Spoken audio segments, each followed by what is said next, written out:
again. But thank you everyone for coming to the Back to School AAC panel discussion. We hope that we'll be able to answer some burning questions that you have about AAC so you feel prepared to support your AAC users in the schools and other settings that you've mentioned. We're going to start by briefly doing some introductions and backgrounds, and then answering the top 10 AAC questions that we received in the Zoom registration. And just briefly, I will touch on those. So we're going to talk about the basics. We'll talk about how to choose a device and software. We'll talk about getting a child to using the device functionally, how to differentiate between ABA, performing for rewards, and true meaningful communication, how to get everybody on board, how SLPs model the use of AAC, how to get parents on board who say their child is not ready, how to do an AAC evaluation or what it actually looks like. And I think this is going to be probably specific to the school setting in this case. And then some techniques for transitioning from binary choices to more independent use. And finally, most popular communication software options. And then we'll wrap up with an open Q&A in case none of your questions were answered. We'll have some time at the end to address them. So really quick, my name is Vanita Litvack. I'm the host of the Speechy Side Up podcast, and I am a certified SLP who loves AAC, assistive technology and literacy, and I will be moderating this panel discussion. And here is the first guest I'll be introduce herself. Hi, so I'm Juliet Wynn. I live in Houston, Texas, and I have, my son is Caleb, and he is turning 3 this week. And we started with AAC with him right before he turned 2, so it's been a year now. And he's completely non-speaking. And then I just had a baby, a 1-month-old, so I'm a little, a little tired, but I'm really excited to be here because AAC has been, it's really made a huge impact on our lives and my son's communication. So I'm happy to be here. We're so happy that you're here. Thank you. All right, Emily. Hi, everyone. It's Emily Diaz. I am a school-based SLP and AAC specialist. Great. Anne. Hi, everyone. I am Ann Page. I live in Arizona, and I am an SLP in the schools, and I am also the AAC lead for a Title I school district in South Phoenix. Happy to be here. Yay. Ashley? Hi, everyone. My name is Ashley Larsey. I am a school-based SLP in the Chicagoland area. I also have a very small private practice, and I work as an adjunct faculty at St. Xavier University in Chicago. Awesome. And Sarah? Hi, I'm Sarah. I'm in a school-based SLP and AAC specialist in Northern California, Bay Area. Yeah, that's it. Awesome. So we have some AAC rock stars here. Can't wait to learn more from them. All right, so let's start with our first question. What are some basics to know when getting started with AAC? And Juliet, I'd love to hear your thoughts on this first. Yeah, so we started, I started on my own because I wasn't able to get help from a SLP, and hopefully that's not the case with most of the kids that you interact with.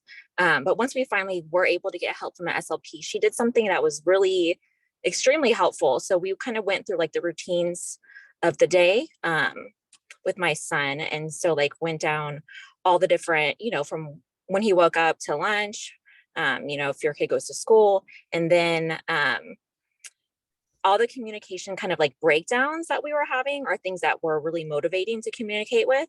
And so for us, focusing on the things that were super motivating for my son was really helpful.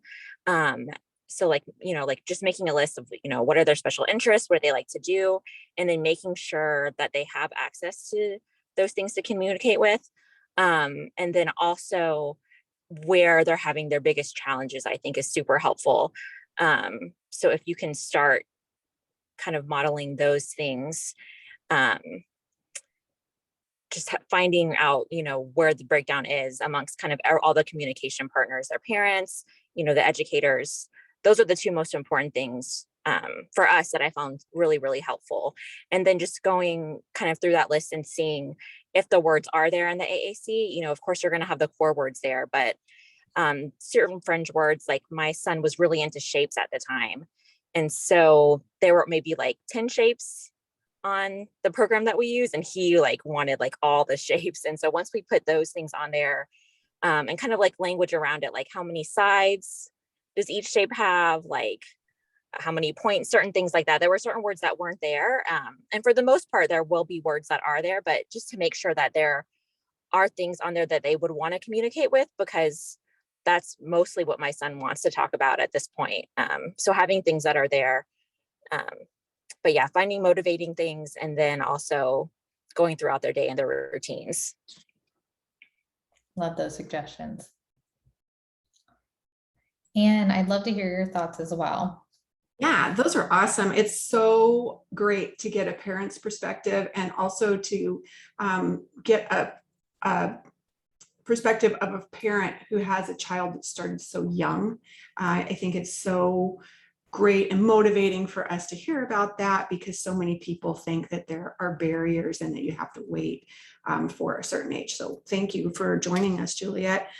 So when I was thinking about this question, I thought, to me, like what some of the very most important things that people need to know about AAC are, especially if you're an SLP or a teacher, and so you might not know the student quite so well. I think one of the very most important things is just establishing basic human connection with that student. Students are going to want to learn from someone that they like, and you want to be that person. You want to have that connection. You want the kiddo to like you. You want to be able to have fun with them, make whatever you're doing with the AAC, you want to make it fun, just like Juliet said, and make it meaningful and functional.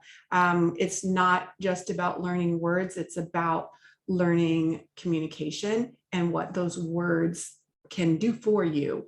And another thing is about the importance of modeling. We talk about that a lot. And in case you're new to AAC, modeling just means that you're at the communication partner. So if you're the communication partner, then you are showing this, you're using the AAC to teach the AAC. So you're showing them what you want them to do by communicating with the device. You're pointing to, if it's a core board, you're pointing to the symbol and saying the word. If it's a device, you're selecting a symbol on the device. So that's an important thing. And there's a lot that you can learn about modeling and how to do it, but it doesn't have to be complicated.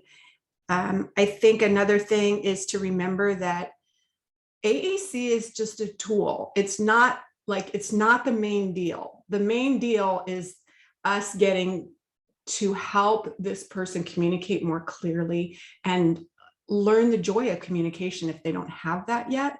And so I think sometimes we can get a little bit too obsessed with, I don't know how to use this, I have to program this.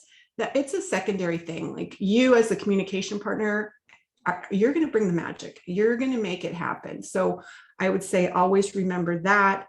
And then that brings me to, it takes a village. It's like, it's not a one person deal. Like you're going to need help in the school setting. You want to get everybody on board, work with parents, work with aides, work with teachers, work with OTs, PTs. We want everybody on board so that that student can have the most success. And we want to have the device out all the time. We don't want it hiding in a backpack and we just pull it out for speech.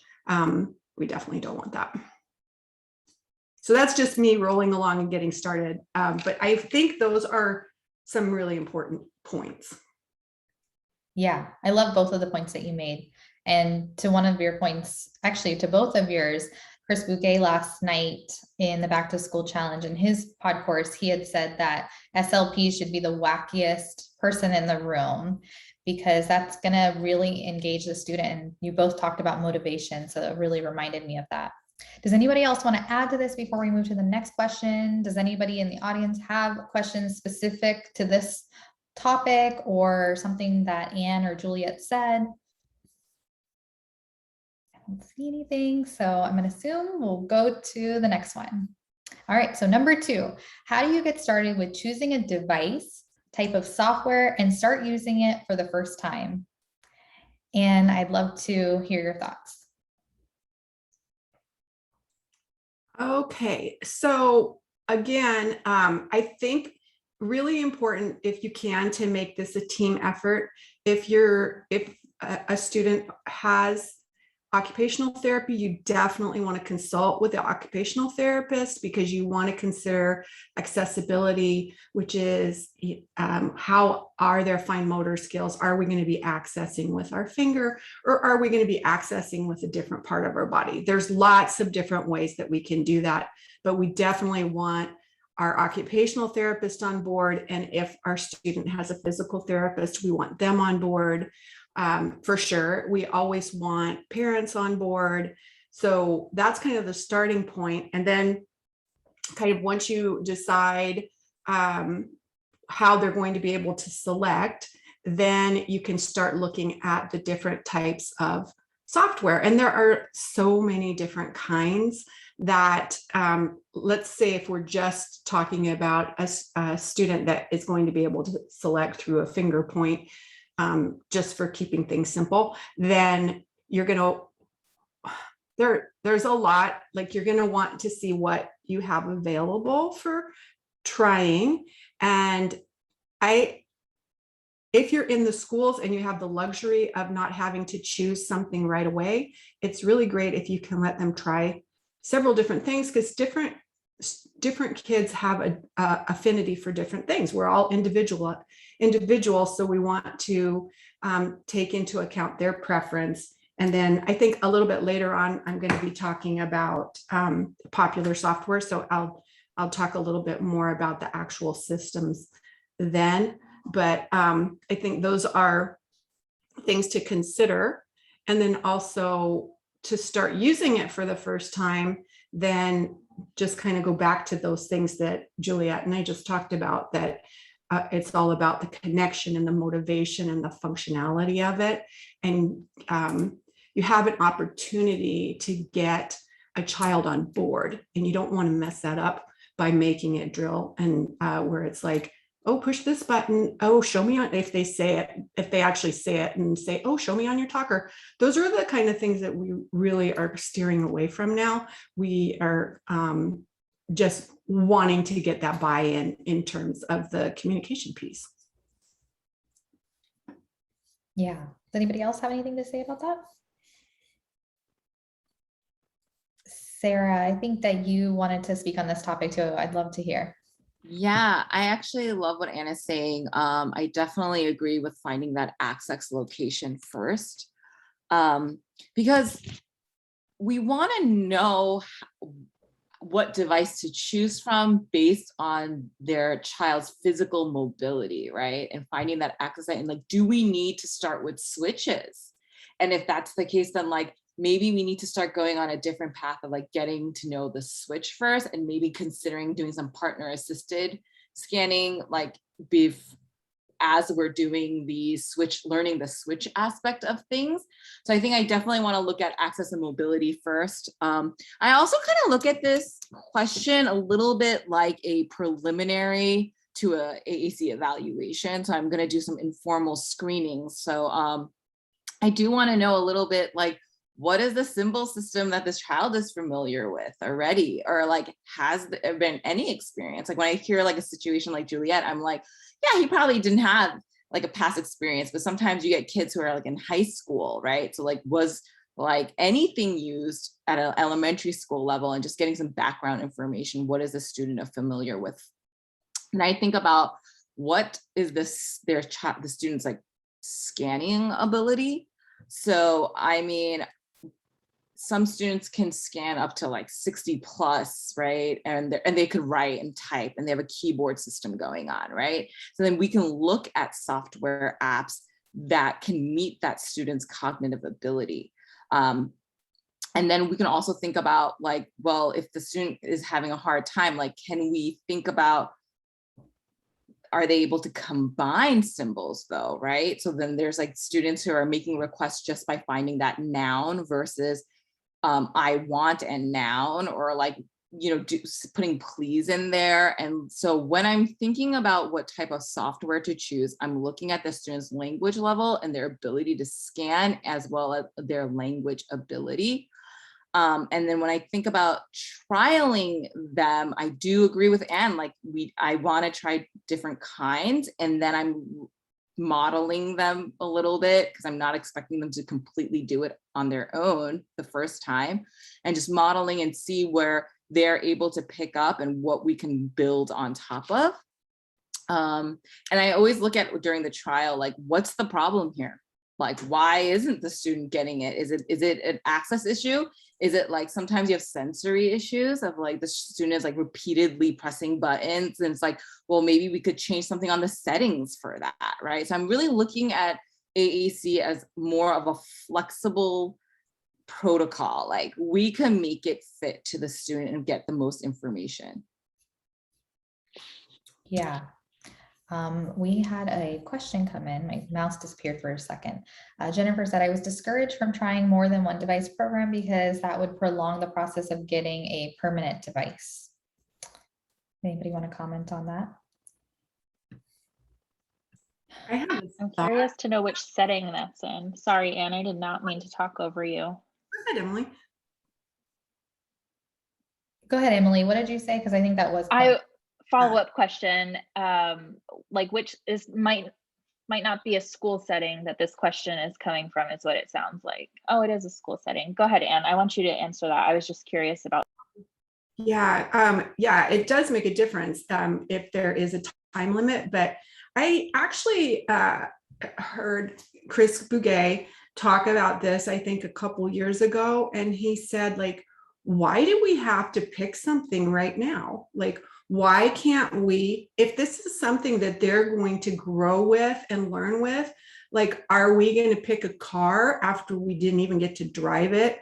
Or it's like, let's give them a chance and let's see if it is going to work for them, instead of choosing something that we think is going to work with that for them, and then they're stuck with it for the rest of their life. Yeah. He actually talked about that last night too, in the course that he did for the back to school challenge. He talked a lot about feature matching and kind of having a list of the different software programs that might be appropriate for the client that you're doing the evaluation for, and then having the features that you think would be really salient for that client, and just going through and determining as a team, okay, like, do they need, it doesn't need to be bilingual. Okay, check these different systems, cater to that. And do they need switch scanning? Okay, these different systems work really well with switch scanning. So, and then by the end, you just kind of see which one of those software programs have the most checks next to them. That was the process that he described last night that they're currently using in his district. I'm curious, is there anybody else using feature matching in that capacity right now too? Oh, thank you, Kim. Kim shared an article by Amazing Kids. Great. Ariella said, you can contact the reps for different companies. They can help out with that. Sure, yes, especially for private funding. There's so many different ways to go about AAC evaluation. It really depends on what the setting is. And I think we're going to get into that because we have a question about evaluation. So I'm going to go ahead and move to question 3, unless anybody else had anything that they wanted to add to this. I was going to chime in, but yes, now I remember we're going to talk about evals and trials at the end too, and I have notes for that, so I'm going to save it. Okay, great. All right, number 3. So how do you get a child to use a device functionally from the exploration phase? Juliet, what are your thoughts?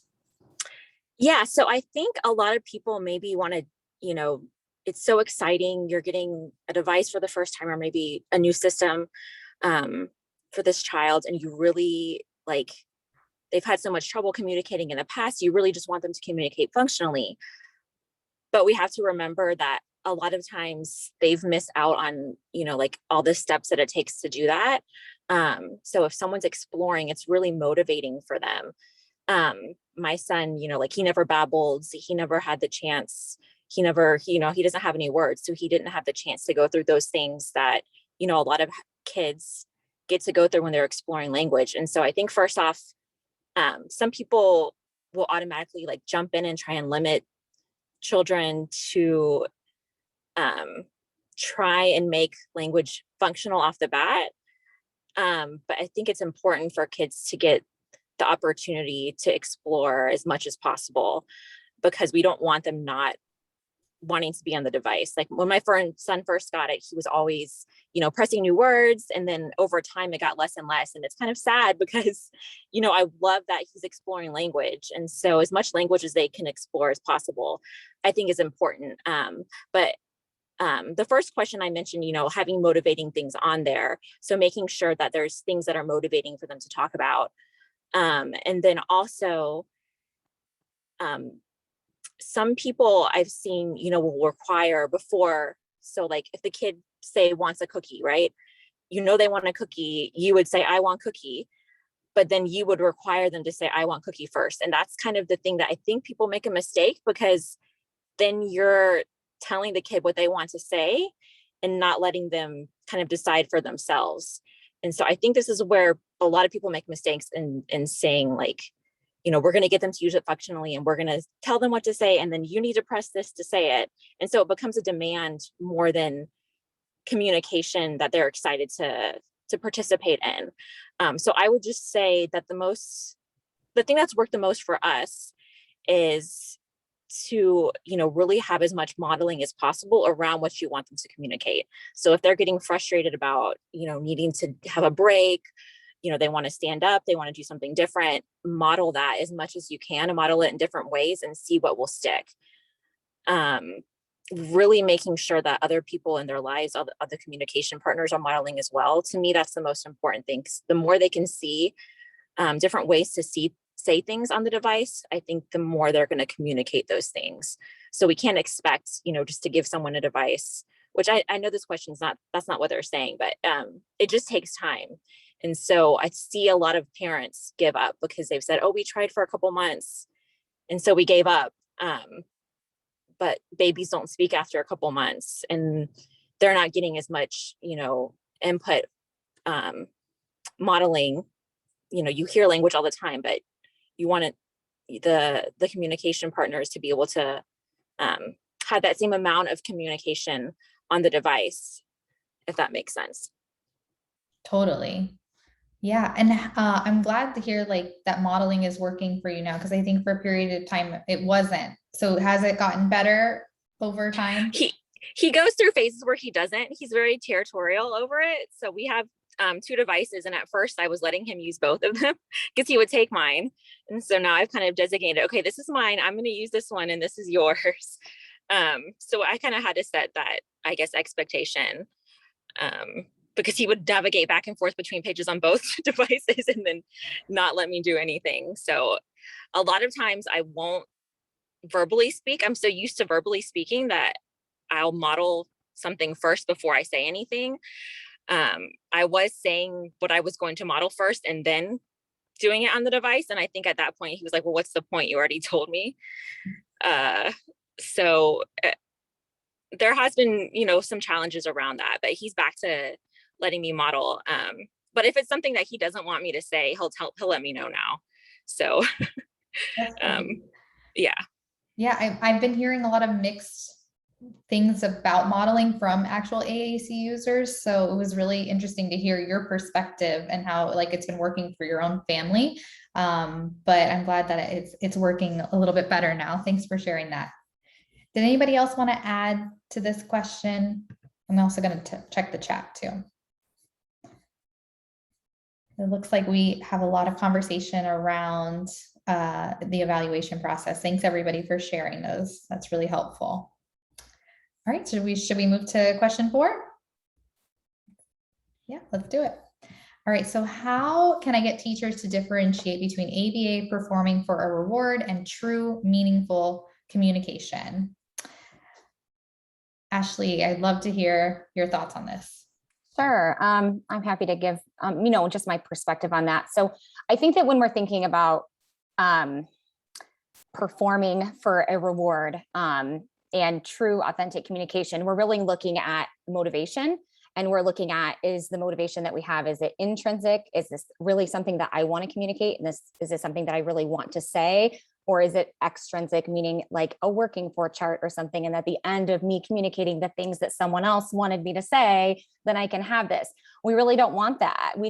Communication, it's just like kind of what Juliet had said. It really isn't communication unless I don't know what the person was going to say.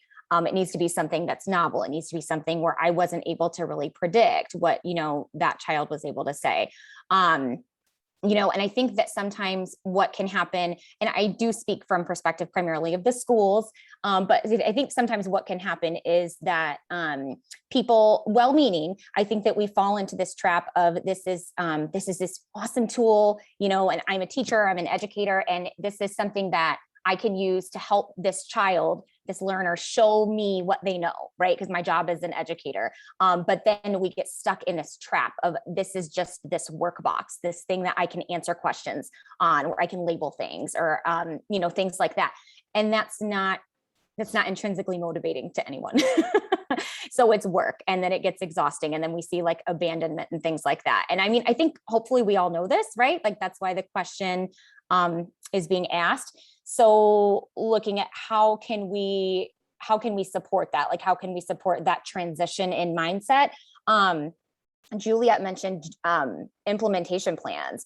I think that implementation plans are so helpful. It's something that you can use, and you can walk through a learner's day and talk about, these are some different things that I might model in this class, or during this transition, or during this, downtime or free time that the student might have.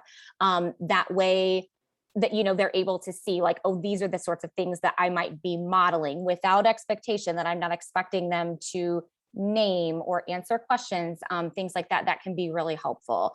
I think also getting into the room, getting into the classroom as much as you can to model what a lot of these things look like. So I think that sometimes with ABA in particular, there's this confusion about what modeling means. Modeling in ABA means that I'm going to do something and that someone else is going to imitate what I do. So if I say, just model on their device, they're like, okay, I'm going to model it, and then you need to say it. And that's not what we want. We want more, I can't remember who used this term. I think it was Heidi Robbie. She used demonstrative modeling. So I'm modeling something just to demonstrate this is what I'm trying to say. There's no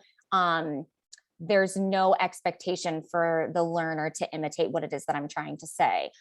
So that can be really helpful. Those are a few things that, I think, just as far as helping teachers understand the difference, what we really want to see as far as communication is concerned. You made so many good points. I like the part about, true meaningful communication doesn't look like a token board, and at the end, you get your reward. It's when I don't actually know what you were going to say. I can't anticipate that. And it brought up a memory of when Lydia spoke earlier this week for the Back to School Challenge. She's an AAC user, and she said her favorite part of the week was to go to see her SLP, because her SLP would let her discuss anything that she wanted. And she could talk about boys, and that was really important to her, and talking with her peers. So from an AAC user's perspective, having the ability just to communicate about anything that they want to is really, really important and meaningful for them. Does anybody want to add to this topic? No? All right, let's go ahead and move on. So how do you get everyone on board, teachers, staff, and parents, with using AAC consistently? Emily, I know this is a big area, a big passion for you. So let's hear what you have to say. Yeah, I love to talk about this. So I wrote down some notes, because if you know me, I can get kind of tangential. So if you see my eyes wandering, it's at my notes, so I stay on track and I don't derail this whole conversation. So I think 3 of the most important points to make about getting people on board is, 1, you need a plan.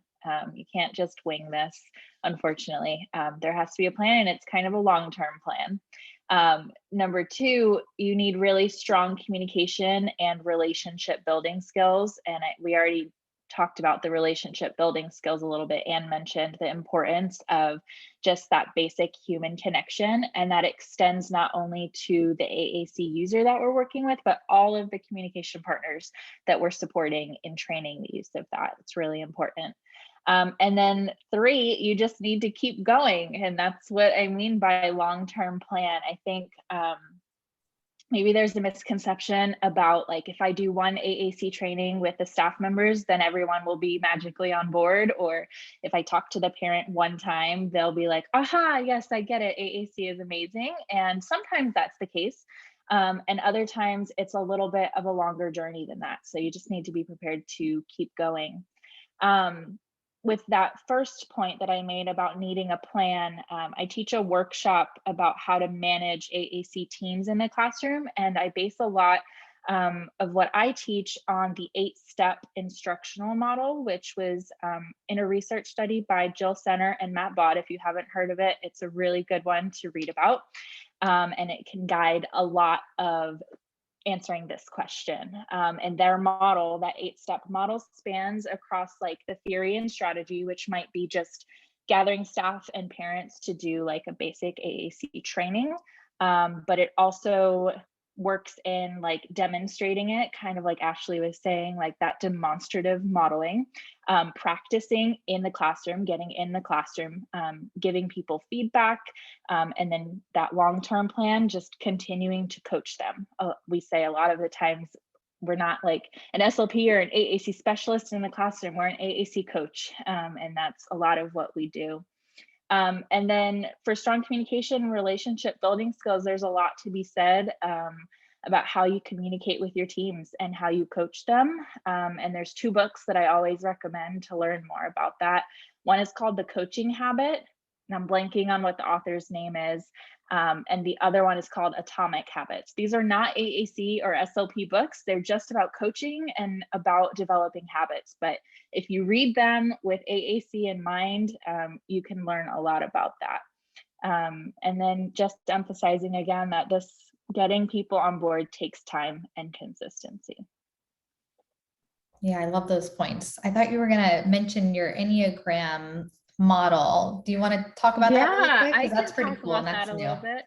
Yes, so I did a presentation for AAC in the cloud over the summer that focused on AAC and the Enneagram, which is kind of like a neat niche of getting buy-in and stuff like that. If you're not familiar with what Enneagram is, it's the easiest way to describe it is a personality test. There's 9 different types.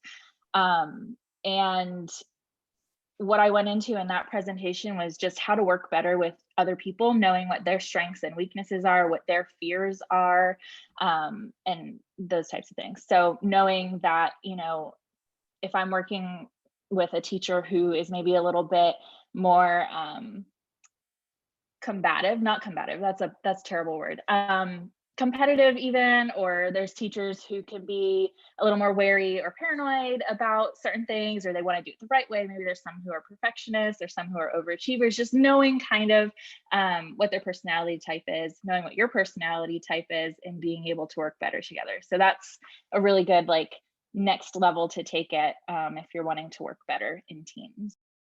Yeah, I'm curious. Has anybody who's attending taken an Enneagram test? And if you have, can you drop it in the chat? How about the speakers? I'm a 3. I think Emily's a 3. What about everybody else? Yeah, here? I'm a 3. I'm a 7. Go figure. Anne's You're a 3. 7. I Yes. actually, yeah, I'm a 7. I actually shift a little bit. The first time I took it, I was a 9. And the second time I was a 7. I was like, am I not answering this the right way? So I'm either Ashley, a you're 9 or totally a 7. You come with all like the fun activities and ideas. 7s are very energetic. They love like exploring new things, and that's totally you. Juliet, Sarah, have you done it yet? I've done it, but I take so many personality tests, like I don't remember any of them. I took it and I forgot. I feel like Myers-Briggs like was better for me. With the Enneagram one, I was like, I don't know. Not sure if that one's accurate. Yeah, I love it. Someone had asked the 8-step model that you referenced, Emily. I wrote Jill Center and Matt Bob, but I don't know if I spelled it correctly. Can you just double check that? That's correct. Yep. Okay, thank you. All right, anybody else want to add to this question? No? All right, let's move on. Number 6, how would SLPs model the use of AAC? Emily, I have you as interested in talking about this one again, so let's hear it.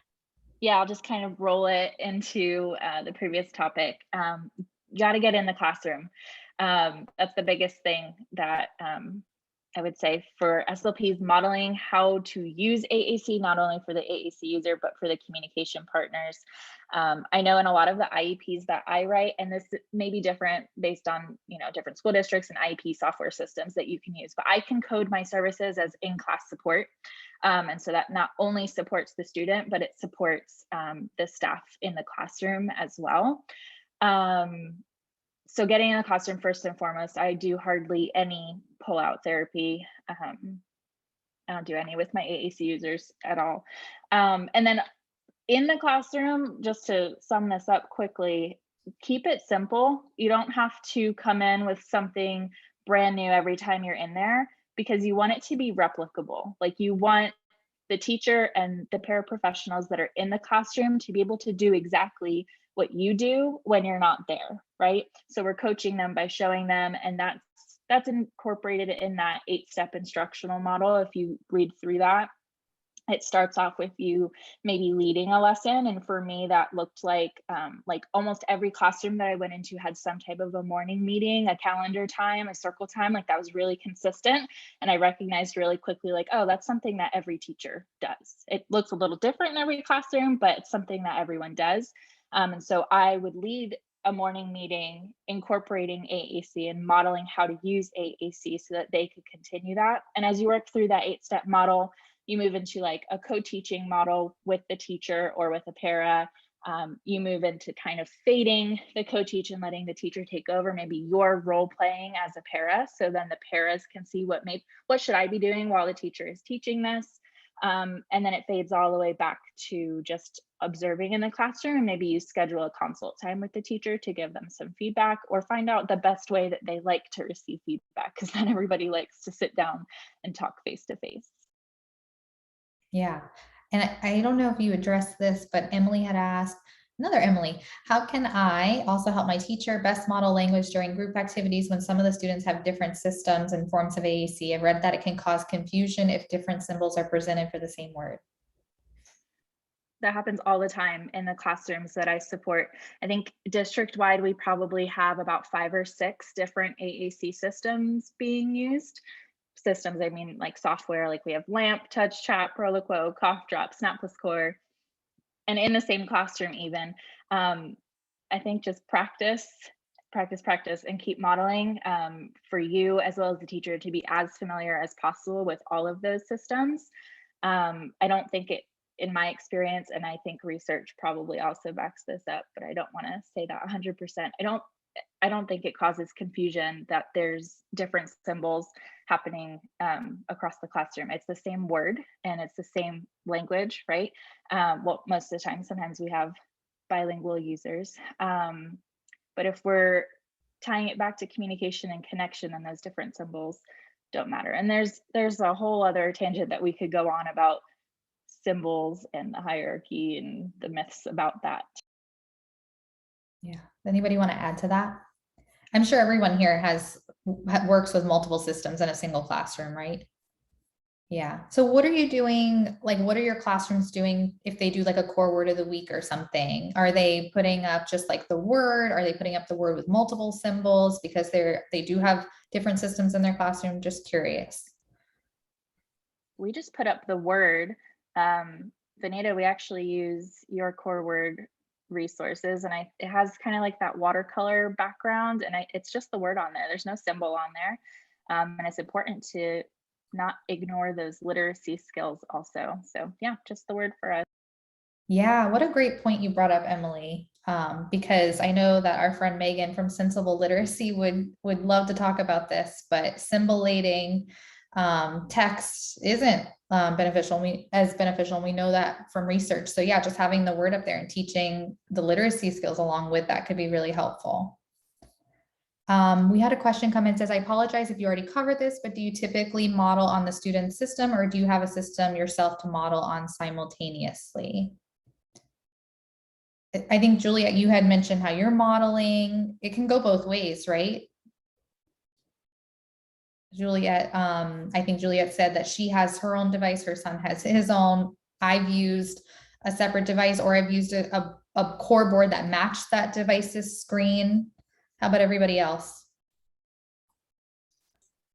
For me, it And depends. both. Oh, go ahead. I heard somebody say I'll go. I think it was Emily. Go ahead, Anne. Yeah, go Ann. Okay. For me, it depends on the student. And so if they are okay with me modeling on their device, then I do. If they're not, and if I'm lucky enough to have another system, then I'll do that. It just kind of is a case by case situation. Emily, did you want to add to that? Same, depends on the kid, the classroom, just kind of where they're at. I have some students who like do not want me to touch their device. They have complete ownership over it. It's mine, that's my voice. We are not sharing. So I do have my own device. I have an iPad with a few of the different apps on it to be able to have a conversation with my AAC users, but it depends. Okay, great. And then Emily, can you just mention really quick the title of the 8-step program by Jill Center and Matt Bod? Can't say that. Yeah, Ashley actually, thank I you. see what happened. Ashley linked it in the chat, but it just went to the panelists. Oh, that happened with me the first time I shared something Yeah, too. it's funky, but it's called the use of an 8-step instructional model to train school staff in partner augmented input. And that's by Jill Center and Matt Bod. Okay, Ashley, will you resend that to everybody? Thank you. All right, anybody else want to add to this before I move on? Okay. All right, number 7, how do you get a parent on board who says their child is not ready for AAC? Let's try something else first. Juliet, I don't think there's anybody better here to speak on this topic than you, so I'd love to hear your thoughts. Yeah, so I think first off, finding, what the big hesitation is, because there's a lot of misconceptions around, starting AAC, that you're giving up on speech. And so that's the main thing that I hear from parents and groups. They're like, oh, we worked on speech for this many years. we're going to give up and use AAC. Like, who else uses AAC?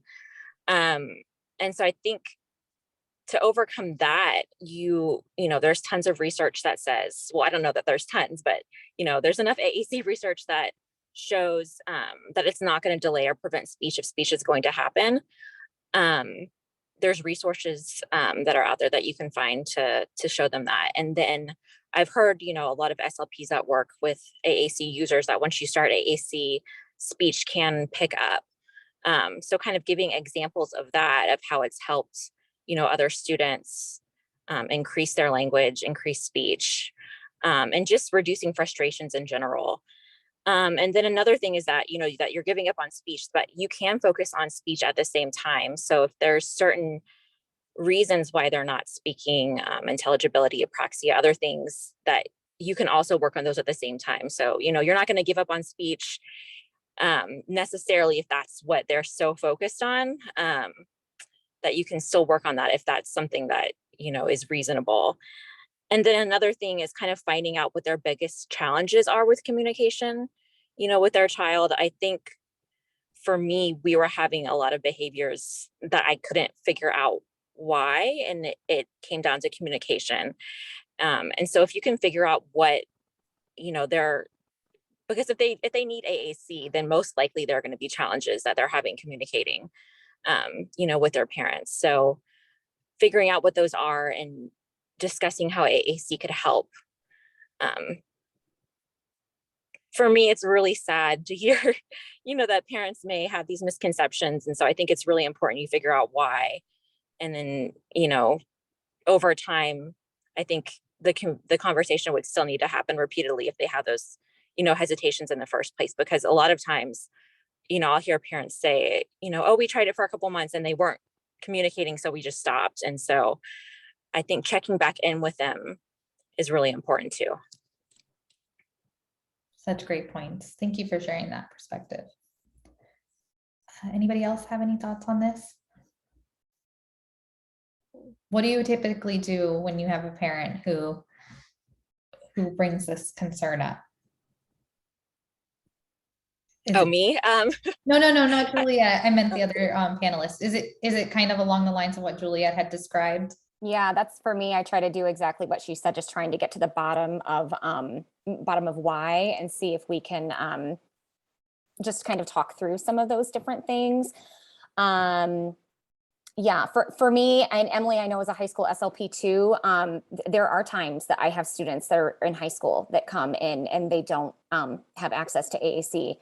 And it can be for a lot of different reasons, but that could be one of the reasons. And so, yeah, I think that really emphasizing to parents that, the goal is communication, the goal is communication, however we can get there, however we can get to communication, and think in just kind of changing that mindset as much as we can, to help them see that end goal, that we just want to see communication, however that happens, it doesn't matter as long as we can get there. I think that's been helpful to me, but yeah, there are real challenges, that we do see in the schools.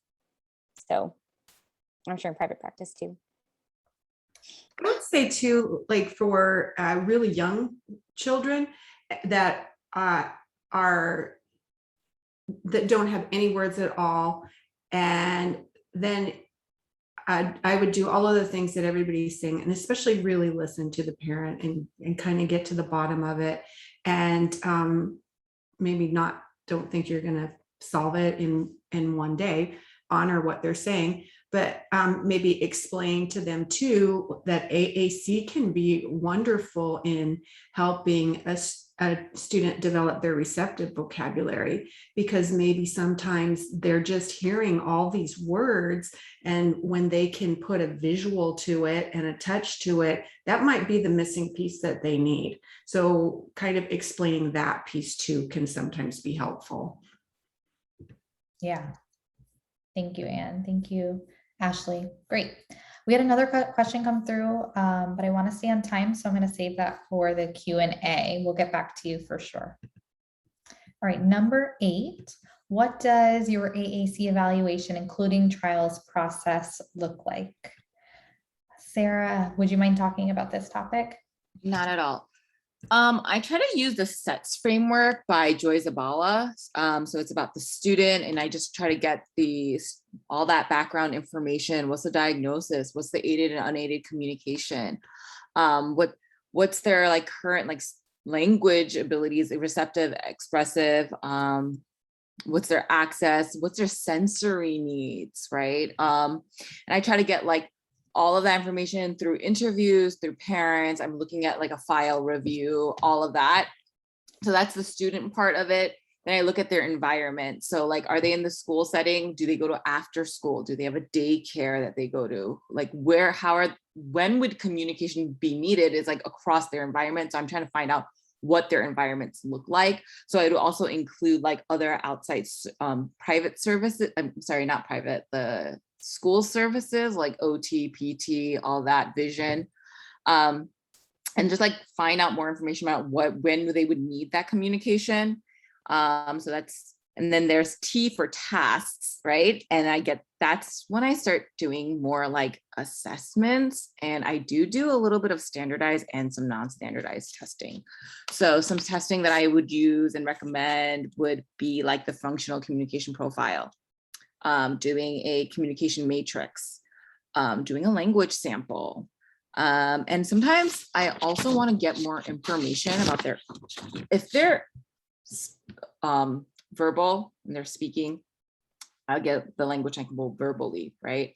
And then if they're not, and whether they're not or not, I'm just going to do some receptive language testing, and I might take some tests from different types of speech and language protocols. So that can include the SELF, MacArthur Bates, just a variety of different types of receptive language testing. And then after I found out all that information, I do start thinking about what tools would match their where their receptive and expressive language gap is. So sometimes if students are,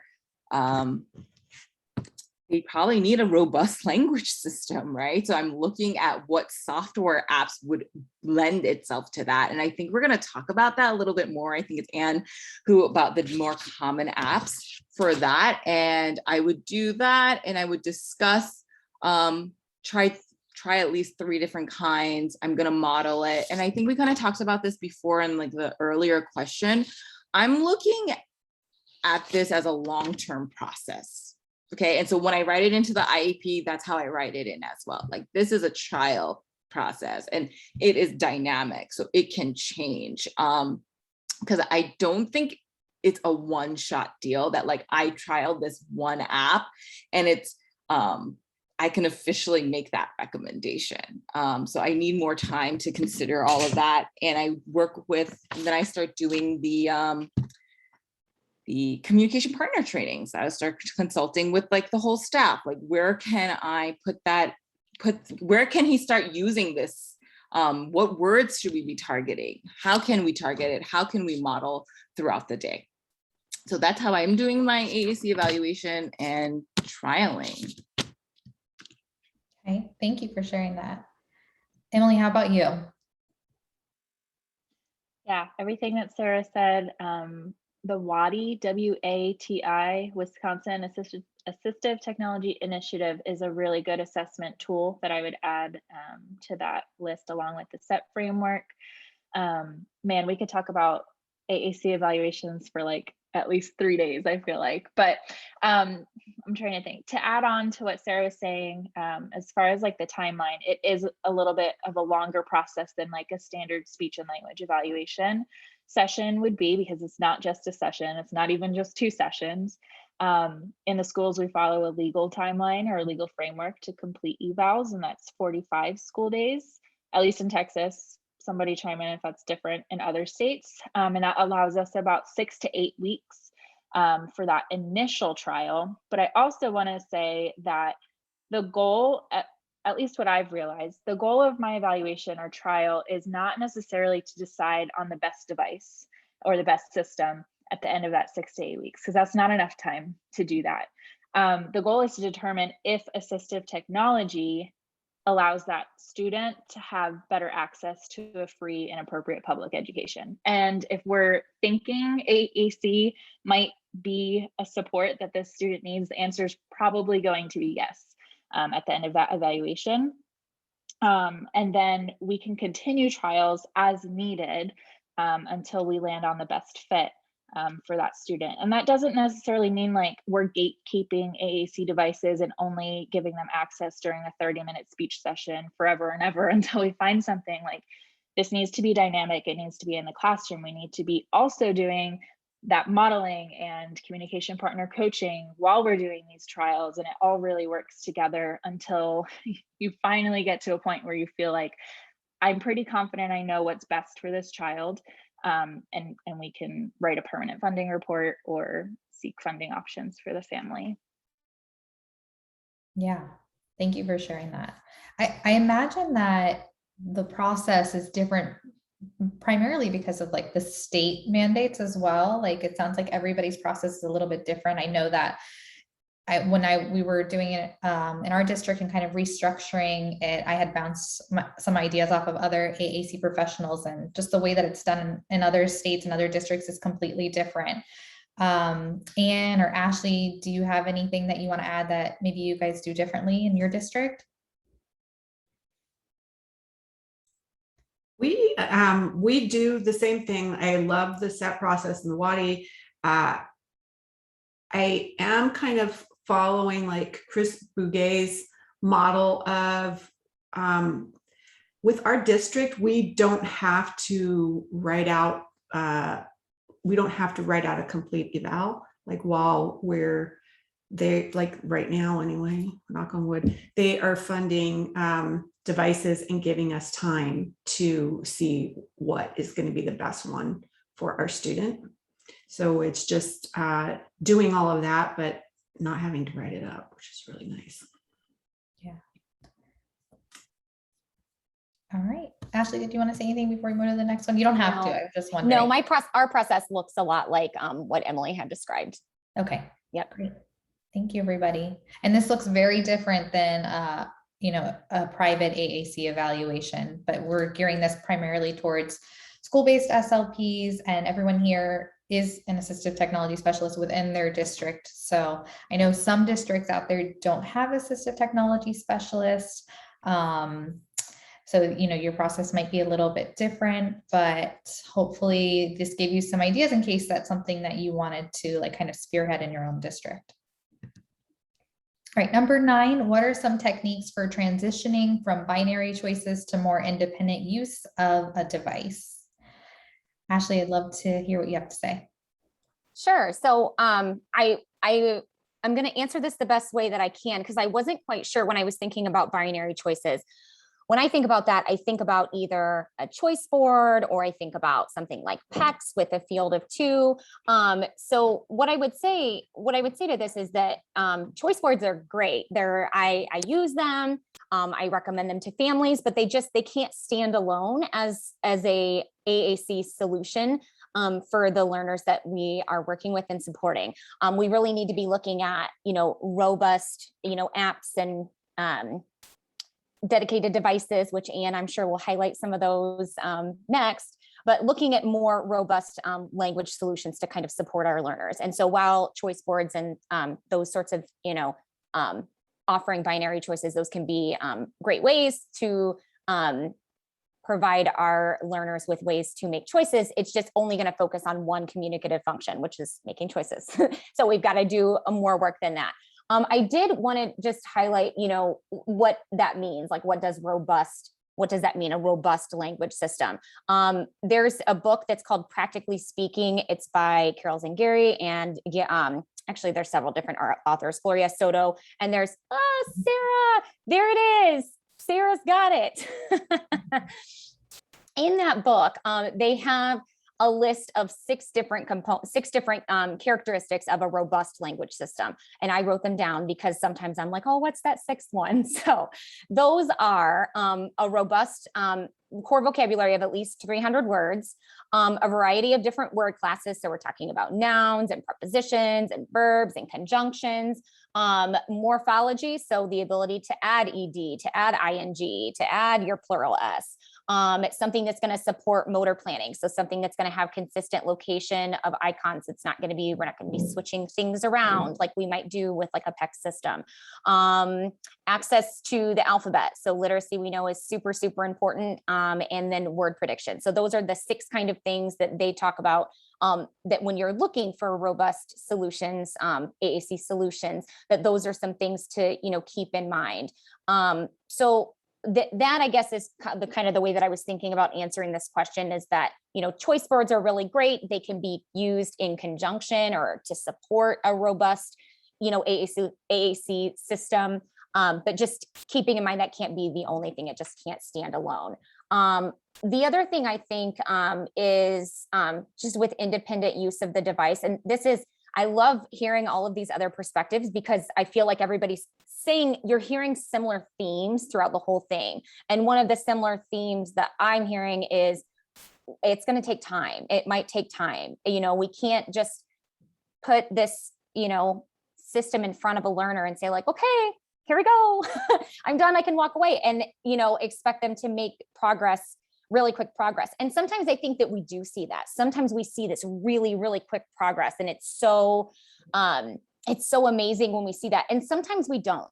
And I think that sometimes we can get discouraged when we don't see that really quick, that quick progress that we might see with some learners. And I think that that's okay. I think that we just need to continue providing that support to family, providing that support to our school teams, supporting the learner with motivating, engaging interactions where, they really want to communicate, and just give it time.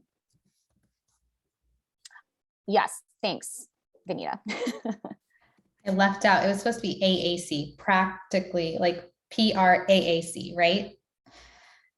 I don't know, maybe it auto-corrected, but Ashley. It's a wonderful book. I love it. I carry that and comprehensive literacy for all, like, in my work bag.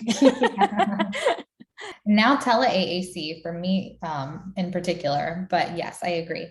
And those were excellent points. And I think one of the important things that you said is that, it can accompany AAC, but it's not like a prerequisite to start with choices and move to independent use of a device or use a high-tech system. You don't need to start with making choices to introduce a high-tech system. So thank you for sharing that. All right, so the last question is, what are the most popular communication software options? And I think, Anne, you said that you were going to talk about this one. I am. I'm going to throw out the ones that I'm familiar with, and then the panelists can add. And I do want to say, like what Ashley was saying about what we really want to have for a robust system, that I learned that the hard way. And I had, this was like several years ago, I had a free app that I was using, and I thought it was pretty good because it had core vocabulary. And then I had my first student that I work with a lot of kids with complex communication needs and cognitive issues as well. And so this was the first gen ed student that I had worked with that needed AAC. She had an unrepaired submucous cleft palate. And so she was not intelligible at all. And so when she took to it really quickly, and then pretty soon I was like, she was trying to say I went somewhere, and there was no way to switch from go to went. There was no morphology piece. And that was when I was like, oh, okay, this is all wrong. Like, we're super limiting her. So that's something that you have to really think about, think ahead for your student and make sure that they have that accessible. So I wanted to say touch chat with word power. You need to make sure you get the word power part on there, because it's got a lot of choices you can build. It's got all it clicks all the boxes that Ashley was talking about. And I'm going to go kind of fast because we're getting short of time. And then LAMP, Words for Life, is another one that's very robust, and a lot of people have a lot of success with it. SnapCore, Prolico to Go is okay, I'm not saying which ones I like or not like, I'm just saying which ones are out there and are popular. And then there's Speak for Yourself is another one. And then Cough Drop AAC. And if you guys want to add any, and then I did want to say too, if you're listening to this and you're an SLP and you're like, how can I get my hands on these? A lot of these apps, the developer will give you one free copy as an SLP if you're going to use it for evaluation purposes. I think with LAMP, you have to take a course first, but then you can have like all of those on your device, which is really great. So you can use it for modeling. So yeah, if you guys want to jump in with some other ones. I think you covered, some of the, oh, thank you, Emily. Emily said SnapCore, LAMP, Words for Life, Touch Chat. Yeah, it seems like a lot of the ones that Anne had mentioned, and we're talking, apps in this case, but there's Unity on accent devices.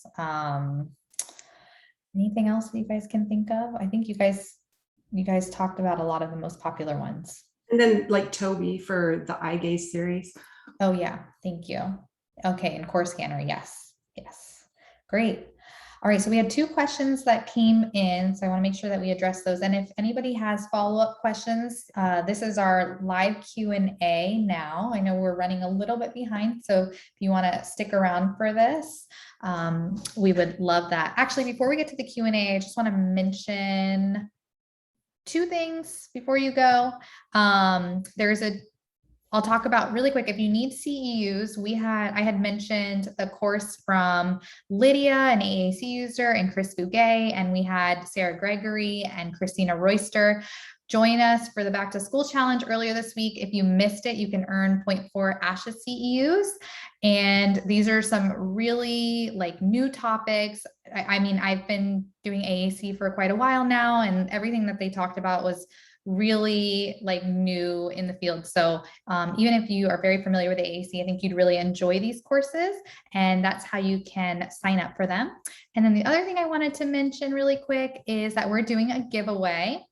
And the way, oh, did I skip it? There we go. If you take a screenshot of this panel discussion and share it on social media and use the hashtag BTSAAC 2021, we will pick 2 winners. I said 1 here, but we'll pick 2 winners. I'm just going to make a note of that by Friday and reach out to you on direct message on Instagram. All right, so let's get into our Q&A now, and I'll share the social media handles while we're answering these. So Mackenzie had asked, how do you respond to parents who really want verbal speech? It's so tricky. Julia, I feel like you did a really good job answering this. I don't know, does anybody want to add to what Juliet had said? I have just a resource that I've used with families before that I think is helpful. It's called the Index of Augmented Speech Comprehensibility in Children. I can put the link for it in the chat. One thing that what this is, and it's it does have some limitations, but it's really looking at intelligibility in single words. So there's different picture cards that you're printing out from different like semantic categories, like this is a fruit, this is an animal that you might see at the zoo. And the student or the learner is going to go through initially and just name the different items that they see using verbal speech, and you're going to record them. And you're going to have 2 different people listen to it, one being a familiar listener and then the other one being an unfamiliar listener. And the first time they'll listen to the audio, they'll just listen without any context. So I'm just listening to the words. The second time they listen, you can give some context. So, okay, this word is an animal that you might see at the zoo. This word is going to be a fruit. And you can get just a loose intelligibility number based on single words using that assessment. I have to kind of emphasize, this isn't meant to be like a gotcha. It's not meant to be like, see, you know, we're having issues with intelligibility. It's not meant to be that way. It's more meant to kind of highlight the way that this might impact the learner as they're getting older, as we're increasing and working more towards independence. So it might affect, you know, their ability to work independently in a job setting. It might impact their ability to socialize with their peers. So just thinking about, you know, those things, that's something that I've used with consent, just to look at that, to see if seeing what percentage, you know, of the time that the student is intelligible with familiar and non-familiar listeners, with and without context, if that can be helpful. Yeah, I feel like that could be really helpful. Thank you for sharing that. Another question we got was, how do I encourage parents? It's kind of along the same lines as this. How do I encourage parents to use AAC if multiple SLPs before me have recommended a child use AAC due to speech unintelligibility, and parents are very against it despite SLP explaining that AAC will not replace their verbal output? I feel like you guys have all talked about some really helpful tips on how to, you know, get parents on board, but I think there might just be some parents that you can't win over. Just being persistent and sharing, you know, speech and unintelligibility, like Ashley had said, sharing the research like Juliet had said, and then maybe demonstrating, you know, how they do with the device. Sometimes seeing is believing. So, you know, as long as the parents are okay with at least giving it a try. Anybody else want to add to that? I would say definitely honor what they're saying because it's their child, but maybe possibly seeing if they would be open to seeing some examples of student using, like there's lots of maybe like Instagram accounts that where they could see successful, because maybe they're just not seeing what is possible. So just see if they're open to just having a look at it. I think you'd have to like find out their Enneagram type and then kind of go from there. You need to do a part 2, Emily, for parents. Yes. All right. Jennifer said, I'm new to implementing AAC, so I would be learning to model myself. Not sure how comfortable I would feel with coaching teachers and IAs. Any tips? I feel like Emily, this is right up your alley. Yeah, I was gonna chime in and say that's where I started. I've been in the same position now for this is year 7 for me. I was straight out of grad school when I started that job as a CF SLP. I knew absolutely nothing about AAC. I never even had a course on it in undergrad or graduate school. And I think I had like one kid in my clinical practicums that was maybe trialing something like completely foreign to me. So my answer to that would be learn together and learn as you go. And I think that that's really going to build a strong relationship and a strong team to be able to support and manage AAC if you're doing it together, and be honest about that with the teams that you're supporting. Like, I know that this is something that's important, and I think that we can do it together. Maybe find a training that is appropriate for both teachers and SLPs, and see if you can go to the training together, or a workshop, a webinar, a conference, something like that, and just do it together. Yeah, great suggestion. I could add one little thing. I would say too, I completely agree with all those suggestions. And then also just remember as an SLP that you are a language expert. Like you do have that piece, which is huge. Yeah, such a good point. Mary said, I'm working with EI students 3 through 5 for the first time and a lot of very limited speech. Could you recommend some ways to incorporate AAC? We've been using core boards and modified PECs, but the teachers are using most with requesting during snack and center time. Ashley said, check out the Tell Me curriculum. Great suggestion. I'll just say, go ahead. Yeah, Sarah, let's hear what you have to say. No, by EI, are we talking like 0 to 3? She said 3 to 5. 3 So to 5. Oh, I'm sorry. Okay. No, because I have these little guys too, and I do actually definitely recommend the Tell Me curriculum as well. But I've also been just using like a basic picture on my just a basic photo, like, and you just press the symbol system. So it's not even one of those robust symbol systems like the Go Talk Now Lite, which is free. And I've really found like the little guys are really into it, and also like visual display scenes. They're really into, like, much easier for them to understand when they're like that young. yeah, thanks for sharing that. And I wanted to bring up like what Chris had talked about in his course yesterday was how great, core boards are and the value that they have, but moving past those as soon as we can to something that is more robust, that has more themes, that has core vocabulary and fringe vocabulary, and that the student can grow into. So Julia, do you mind sharing how old Caleb is? Yeah, so he's turning 3 this week, and we started right before he turned 2.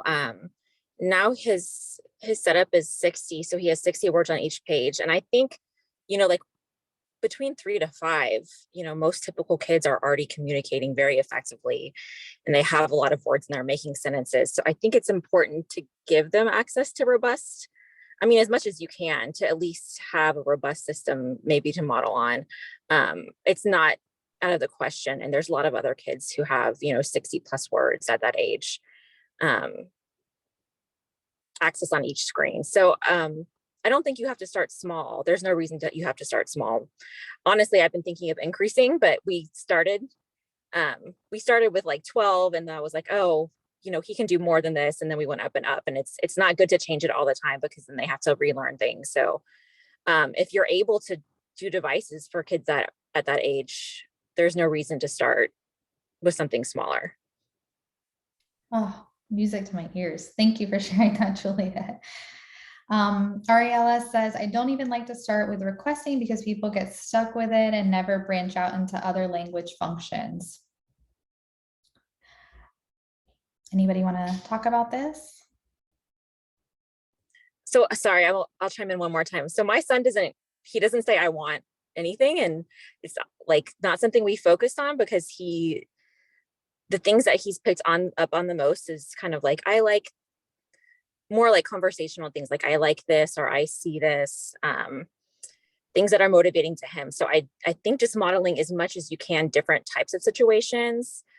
He likes to say like, whoa, like exclamatory things that are maybe that you think they would want to do, but the more different things that you can model, I think you'll see what each kid is interested in.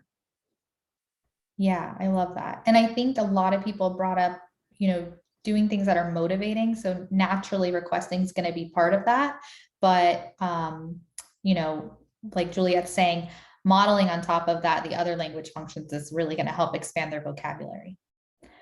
Oh my gosh, I think we could talk about this all night, but I am so grateful of everybody's time and I want to honor it. So we're going to wrap up here.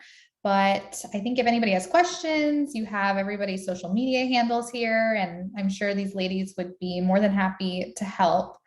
Thank you for joining us. This was so great to get everybody's different perspective and just see what are like the questions that are kind of rotating out there right now. Have a wonderful night, everyone. Thank you, Sarah, Ashley, Ann, Emily, and Julia. I really appreciate it. Bye, guys. Thanks. Bye, guys.